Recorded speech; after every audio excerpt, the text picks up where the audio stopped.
Ko sola 2025. gads jaunavai? Darbs. Gads būs intensīvs, bet auglīgs. Tava uzmanība detaļām un organizētība nesīs panākumus. Būs iespēja iemācīties jaunas prasmes un paplašināt profesionālās zināšanas. Veselība. Uzmanība jāpievērš gremošanas sistēmai un stresa mazināšanai.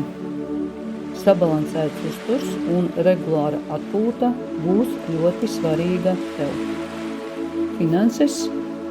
Finansiālā situācija būs stabila, bet izvairies no impulsīviem ieguldījumiem.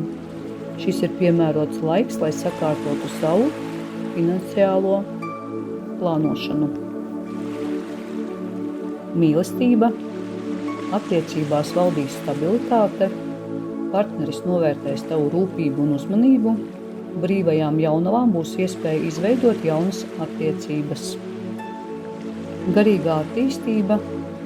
Pievērsies personīgajai izaugsmei un atklāja jaunas intereses. Lasīšana un izglītojošie kursi palīdzēs paplašināt tavu redzesloku.